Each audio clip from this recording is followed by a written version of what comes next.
정치인이든 사업가든 한 집안의 가장이든 결국 우리 모두는 타인과 관계를 맺으며 살아간다. 그 인간관계에서 발이 걸려 넘어지면 아무리 훌륭한 계획도 그저 그림의 떡일 뿐이다. 성공도 행복도 전부 남이 가져다 주는 거니까. 그래서 인간이라는 생물의 본성을 잘 이해하고 있어야 하는 거다. 잔기술 같은 건 나중에 배워도 돼. 먼저 근본적인 이치를 머릿속에 때려 박아라. 가장 기본부터 시작하자. 인간관계에서 가장 중요한 게 뭘까? 그건 바로 자존심이다. 어려운 말처럼 들릴지 모르지만 쉽게 말해 자기 자신을 소중한 존재라고 생각하고 싶은 마음이다. 누구든 그렇지 않나? 자기 자신이 가장 소중하고 함부로 취급당하면 화가 나는 법이다. 이건 배가 고픈 것과 똑같은 인간의 본능이야. 이 자존심이라는 이름의 배를 채우지 못한 인간은 어떻게 될까? 당연히 까다로워질 수밖에 없다. 늘 신경질적이고 다른 사람의 흠만 찾아다니게 되지. 주변에 있지. 그렇게 다루기 힘든 놈들. 그런 놈들은 성격이 나쁜 게 아니야. 굶주린 맹수처럼 그저 자존심이 채워지지 않았을 뿐이다. 미국에서 이런 사건이 있었다. 한 남자가 여자와 대화하던 중에 그 여자가 깜빡 졸아버렸다. 거기에 격분한 남자는 그 여자를 목 졸라 살해했다.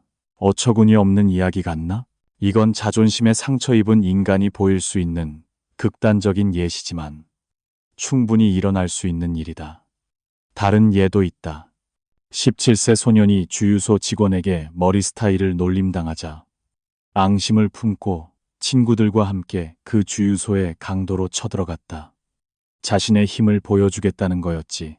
이것도 마찬가지다. 자신의 가치가 짓밟혔다고 느꼈을 때 인간은 상상도 못할 행동을 저지를 수 있다.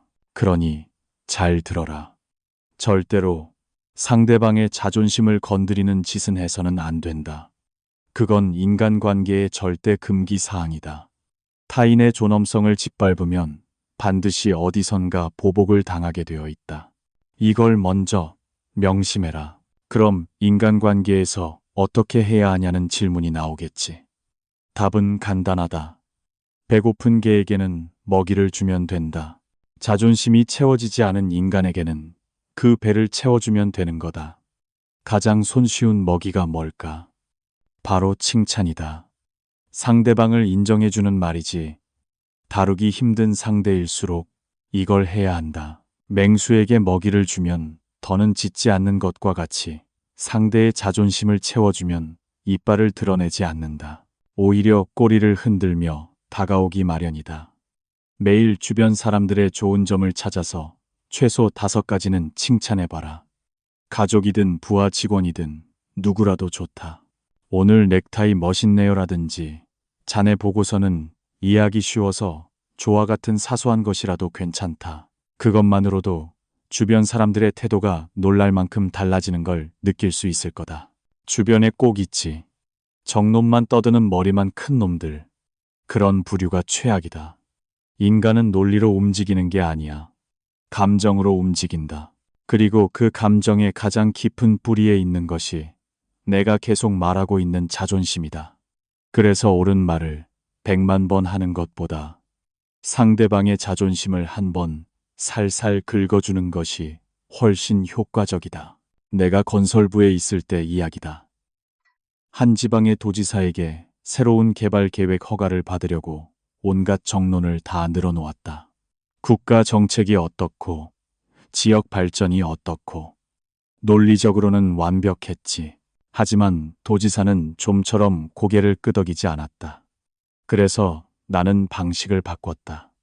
도지사님, 이 계획이 성공하면 도지사님의 조남이 후세의 길이 남을 겁니다. 이 말을 듣자마자 도지사는 몸을 앞으로 숙이며 바로 허가를 내주더군. 덤으로도 예산까지 지원해줬다. 알겠나? 논리로는 움직이지 않던 사람이 자신의 명예, 즉 자존심을 자극받자 순식간에 태도를 바꾼 거다. 이게 바로 사람을 움직이는 것의 본질이다. 사실 너희 모두는 상대의 자존심을 채워줄 엄청난 숨겨진 자산을 가지고 있다. 돈이 드는 것도 아니고 쓴다고 닳는 것도 아닌 최고의 자산이지. 그게 뭘까? 바로 상대의 가치를 인정해주는 힘이다. 상대방을 받아들이고 소중히 대하는 힘이다. 전 세계 사람들이 배를 촤가며 이걸 원하고 있다. 대통령이든 대기업 회장이든 동네 아저씨든 모두 자신이 중요한 존재라는 걸 인정받고 싶어 한다. 그러니 이 숨겨진 자산을 아낌없이 사용해라. 인색하게 굴지 마. 그러면 신기할 정도로 사람들이 따를 것이다. 내가 기획재정부 장관 시절이었다. 한 외국 총리와 회담이 예정되어 있었는데 내가 5분 정도 늦게 되었다. 그러자 그 총리는 다음 기회에 만나면 되지라는 말을 남기고 그냥 돌아가 버렸다. 이게 외교 문제로 비화됐다. 고작 5분. 하지만 그 5분이다. 그 5분이 뭘 의미할까? 기다리게 한 쪽은 이 회담은 별거 아니고 너도 별 볼 일 없는 놈이다라는 메시지를 보낸 것과 같다. 그래서 그 총리의 자존심은 갈기갈기 찢어진 거다. 일상생활에서도 똑같은 일이 일어난다. 이혼 사유 같은 것들이 그렇지. 내가 본 부부 중에는 남편은 사람들 앞에서 나를 놀린다거나 아내는 내 밥보다 고양이 밥을 먼저 챙긴다는 등 남이 보기엔 웃어넘길 사소한 일로 헤어진 이들이 있다. 하지만 그 이면에는 나는 너에게 중요한 존재가 아니구나라는 슬픈 메시지가 숨어 있다. 그 작은 불씨가 결국 대폭발을 일으키는 거다. 그렇기 때문에 상대방에게 중요감을 느끼게 해주는 것이 핵심인데 이걸 기가 막히게 잘하는 사람이 있었다. 내가 건설부에서 일할 때 공장에서 생산성을 가장 많이 올린 감독관을 관찰한 적이 있다. 그 감독은 직원들에게 지시를 내릴 때면 꼭 한마디를 덧붙였다. 요즘 컨디션은 어때? 자네가 있어줘서 정말 도움이 많이 돼. 이런 식이었다. 한 사람 한 사람에게 나는 당신에게 관심을 갖고 있습니다. 라는 태도를 보여주는 사람이었던 거다. 더 일해. 라고 명령하는 사람이 아니었다. 아이가 말썽을 부리는 것도 부부가 어긋나는 것도 그 뿌리에는 나를 좀 더 봐줘. 나에게 더 주목해줘. 라는 외침이 있다. 가족이든 부하 직원이든 한 사람 한 사람에게 제대로 스포트라이트를 비춰줘라. 우리는 누군가와 대화할 때 무심코 자기 자랑을 늘어놓고 싶어 한다. 나는 이렇게 대단한 일을 했다. 나는 이만큼 많이 안다고 말이다. 하지만 이건 역효과다. 상대에게 좋은 인상을 주고 싶다면 자신의 대단함을 어필하는 게 아니야. 자신이 상대방에게 얼마나 감명받았는지를 전달하는 거다. 대단하시네요. 어떻게 그런 일을 하실 수 있었죠? 이런 말을 들은 상대는 이 사람은 나를 알아주는구나라고 생각한다. 하지만 자기 자랑만 늘어놓으면 상대는 뭐야 이 바보는 이라고 생각할 뿐이다. 남의 실수를 지적할 때도 마찬가지다. 그게 정말 생사가 걸린 문제가 아니라면 대부분은 사소한 일이다. 지적하기 전에 상대에게 망신을 줘서 자신의 우월감을 채우고 싶은 건 아닌지 가슴에 손을 얹고 생각해 볼 필요가 있다. 내 지인인 회계사에게 들은 이야기다. 고급 한정식 집 주인이 세금에 대해 잘못된 말을 했지만 그 회계사는 잠자코 있었다. 그의 실수를 지적해봤자 망신만 줄 뿐 아무런 득이 될 게 없다고 생각한 거지. 바로 그거다. 이렇게 상대의 마음을 채워주는 것이 기본 중의 기본인데 사실 여기엔 상대를 더 직접적으로 통제하는 방법이 하나 더 있다. 그건 바로 거울이다. 인간은 거울이다. 당신이 상대를 향해 취하는 행동이나 태도는 그대로 당신에게 반사되어 돌아온다. 활짝 웃어주면 상대도 웃음으로 답하고 이쪽이 인상을 쓰면 상대도 똑같은 표정을 짓는다. 이건 인간관계의 철칙이다. 이 법칙을 모르는 놈들이 너무 많다. 내가 깨달은 건 목소리다.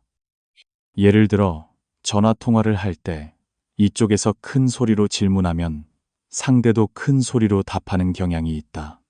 작은 목소리로 말을 걸면 상대도 작은 목소리로 대답한다.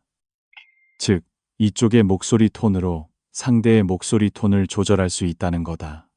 이거 싸움이 날 것 같을 때 써먹을 수 있다. 상대방이 격앙되어 있을 때 이쪽은 의식적으로 차분하고 낮은 목소리로 말하는 거야.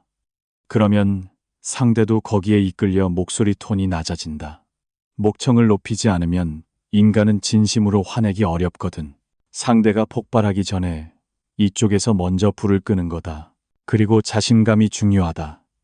자신감은 전염된다.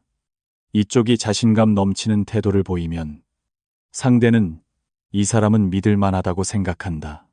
나폴레옹이 유배지에서 돌아왔을 때 자신을 잡으러 온 군대 앞에 홀로 당당히 맞섰다. 도망치거나 숨지도 않고 나를 따르라고 말하는 듯한 태도였지.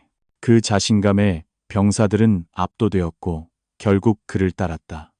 호텔 왕 힐튼이나 자동차 왕 포드도 처음에는 돈이 없었다. 그들에게 있었던 건 엄청난 자신감뿐이었다. 나는 절대 실패하지 않는다고 확신하며 행동했기 때문에 주변 사람들이 저놈이라면 괜찮겠다고 생각해서 돈을 빌려준 거다. 스스로에게 자신감을 갖고 행동해라. 그러면 다른 사람들도 당신을 믿게 될 것이다. 그 자신감이라는 건 걷는 방식이나 악수하는 법, 목소리 톤 같은 사소한 부분에서 드러난다. 허리를 꼿꼿이 펴고 당당하게 걸어라. 상대의 눈을 똑바로 보고 힘있게 악수해라. 또렷하고 자신감 넘치는 목소리로 말해라. 그것만으로도 상대에게 주는 인상은 하늘과 땅 차이로 달라진다. 자신의 태도가 거울처럼 상대에게 비친다는 것은 결국 첫 시작이 무엇보다 중요하다는 뜻이다. 음악과 같아서 처음에 내는 소리가 그 곡 전체의 분위기를 결정한다. 이걸 으뜸음이라고 하던데 인간관계도 똑같다. 처음에 어떤 으뜸음으로 시작하느냐에 따라 그 후의 전개가 전부 결정된다. 이쪽이 농담조로 시작하면 상대는 더 이상 진지한 이야기를 들을 생각이 없어진다. 반대로 진지한 톤으로 시작하면 상대도 자세를 바로 하고 듣는다. 그러니 누군가를 만나기 전에는 먼저 스스로에게 물어봐라. 나는 이 대화에서 무엇을 얻고 싶은가? 어떤 분위기로 이끌고 싶은가? 그걸 정했다면 그에 맞는 으뜸음으로 시작하는 거다. 그리고 한 번 심어진 첫인상은 그렇게 쉽게 뒤집히지 않는다는 것도 기억해둬라. 결국 인간관계란 상대의 마음을 어떻게 읽고 어떻게 채워주며 그리고 자신을 어떻게 보여줄 것인가 하는 세 가지 기둥으로 이루어져 있다. 첫째,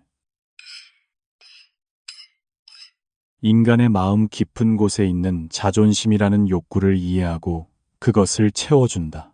둘째, 자신의 태도가 거울처럼 상대에게 반사된다는 것을 알고 상대가 취했으면 하는 태도를 먼저 자신이 보여준다.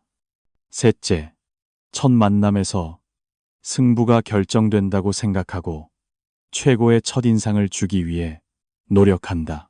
이 세 가지만 머릿속에 제대로 박아두면 잔기술 따위는 필요 없다. 어떤 인간을 상대하든 원만하게 지낼 수 있을 거다. 이것이 내가 오랜 정치 인생에서 배운 사람을 움직이는 가장 확실한 방법이다.